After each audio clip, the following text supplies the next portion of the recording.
Hey guys, Mitko here from DN Models. As you know, I don't do much 70-second scale reviews with minor exceptions.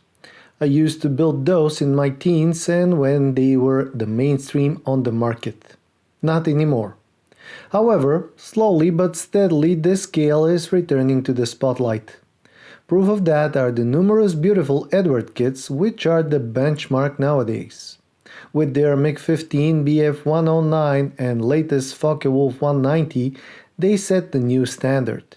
Another perfectly good example is their Spitfire. Packed pretty much like any 48 scale kit, the only difference that you might notice is the thickness of the box. Other than that, everything is screaming quality. As seen here, even thinner, the cardboard quality, the box art and everything else is just like with the rest of Eduard's bigger kits. Pretty much flawless. The number of included versions is sufficient, as seen on the box sides, and as you will shortly see, the contents are pretty much the same as with any Profi pack from the Czech manufacturer. Once you open the lid, you see that there is more than enough space left inside. 70-second scale usually feature fewer parts, and here even the instruction sheet is scaled down a bit. Only size-wise though. No compromises with the quality. Instruction sheet is little high-quality booklet, pretty much the same as with any other Eduard Profi pack. Neatly arranged, it starts with sprue description and the cockpit assembly. Nothing surprising. The only thing that is pretty awesome in this case is that this kit is suitable for beginners. However, even for them, it is not an easy one. By that I mean that the whole arrangement of the assembly steps depicted and engineering complexity is such as to prepare the young and inexperienced modeler for the next level. Not only, but enough to suffice the expert as well. Almost everything that you can get squeezed out of the scale is drawn from it. It is tailored in a way that if you want to scale down from your usual scale just for the fun of it, this will fit your bench perfectly. If you're looking at it from 70-second scale modeling perspective, it is brilliant and not much more to be said here. The paint schemes are few and various too. It all starts with standard camouflage with invasion stripes, British Spitfire with standard wing and round tail. This particular aircraft was from 1944. Next one on the line is a Belgian Air Force Spitfire, pretty different in appearance and with clipped wing this time. The pointy tail and the wing makes the Spitfire looks very aggressive, and the single-tone camouflage allows for various weathering techniques. What follows is another standard camouflage. By standard I mean exactly standard, because as far as I know Spitfire camo was applied using rubber sheet masks and all Spits were painted in the same camo. Next one is an Israeli bird, again early 50s. Israel didn't have much of an air force back then, but they were gaining speed fast, scavenging whatever from wherever. Then another standard camouflage, standard wing, round tail Spit. It is again from Second World War and it have its own specifics of course. Instructions are completed with stencils application guide, which is surprisingly abundant considering this scale. This model might be 70-second scale, but it bears all the qualities of the 48 or even larger models up to and including those little hassles that you should apply here. From head to toe, a wonderful instruction sheet with every single step that you might wish for. Even more than that. I will start with the largest and, in my opinion, the best looking sprue of the kit. It holds the main parts of the aircraft and it depicts very clearly the quality of everything. Seeing that for the first time was quite a thrill considering the scale. Here we have good panel lines and perfectly executed rivets all over. Ladder ones are not a product of the matte riveter that works at Trumpeter either. For comparison, similar kits in the same scale has usually nothing to offer but oversized panel lines. Here we have quality exceeding many of the kits in 48 scale and obliterate everything else in 72nd. Interestingly enough, the level of that quality is consistent all over. Some of the panel lines are deeper than needed, but this is a byproduct of the scale. Careful assembly and cleaning of the surfaces is vital here in order to preserve the tiny rivets that are placed all over. If you manage to keep all this visible under the paint layers, with proper weathering this kit will be mind-blowing. Alongside with that sprue there are two sprues that hold the wingtips and the stabilizers. Depending on what you prefer, clipped wing or standard Spitfire, you can choose from the ones here. There are long wings for high altitude Spitfires too, but they are from another kit. That was released later in the Spitfire timeline from Eduard. Ailerons are here as well, thin, delicate and perfectly matching the quality of everything. What technology was used I cannot say, but I can assure you that the results here are even more stunning when you see this Spitfire in person. Parts that will form the wheels, the propeller and the spinner and some additional elements are next.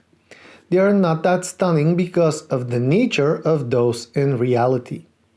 Eventually, resin wheels will be needed here to improve the Spit just a tiny bit. Nothing mandatory, of course, just a suggestion. The cockpit sides that are on that sprue are very intriguing though. Again, they follow what Eduard delivered with the rest of the Spitfire kits. It is hard to imagine how much further a company can possibly go with 72nd scale kit. Maybe some slight improvements can be added, but that's all. And by improvements I mean eventually some scratch build, resin aftermarket, something like that. Then the next sprue, which features part of the cockpit exhaust and wheel doors. Here I found the frames that depict the cockpit and the sections a little bit thick. However, in 72nd scale thinner might cause troubles, and this is well justified. The construction of the cockpit reminds me of a 32nd scale kit of Tamiya, which is the best of the Spitfires available in any scale. Saying that, I must admit that this tiny representation comes very close in terms of detailing, or at least what the size permits here. On the larger parts, especially elements seen from the outside, the detail is again flawless. I believe that maybe the only trouble here will be preserving everything and weather it properly. That will be demanding. Other than that, what we get with this kit is simply beyond beautiful. It almost made me forget about the scale, and it's all about detailing. Clear parts comes next. Various canopies are included. Later model Spitfires as well. The thickness and transparency is probably one of the best on the market. There are options, which is justified by the abundance of Eduard Spitfires which they released on later stage. Besides the large parts, of course, there are many tiny transparent elements included on that sprue.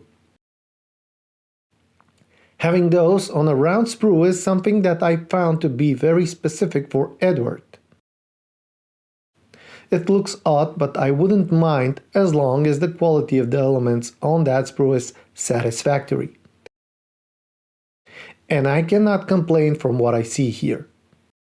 Nothing that can lower the overall quality of this 72nd scale Spitfire, as you can see for yourself. Decals comes next. First of the two sheets is produced by Eduard and features stencils and technical markings. This is surprisingly a large sheet for the scale, with a lot to be applied on the aircraft. It is annoying for many, but in the end it adds to the realism. You should approach patiently here, since workspace on the model is limited and some of the stencils might be too close one to another. Applying in different days might be a good idea. The other sheet is something different. It is produced by Cartograph, so no compromises whatsoever with the decal quality. Vivid colors and thin transparent film, Cartograph decals are easy to work with and famous to be trouble-less overall.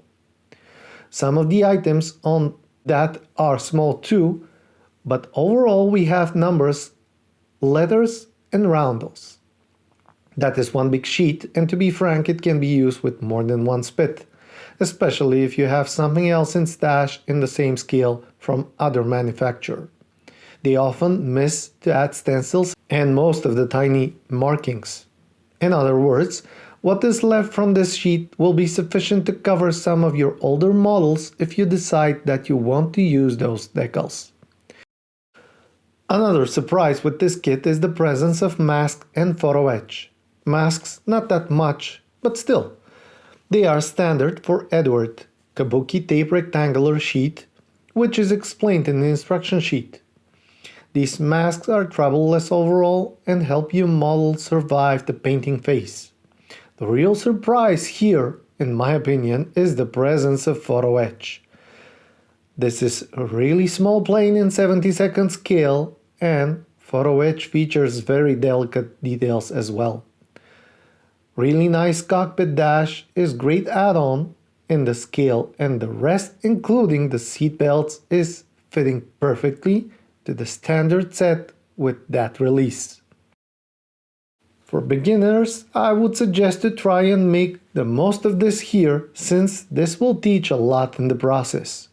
Larger scales are rarely built without photo etch nowadays, so if you're in doubt, better give it a go.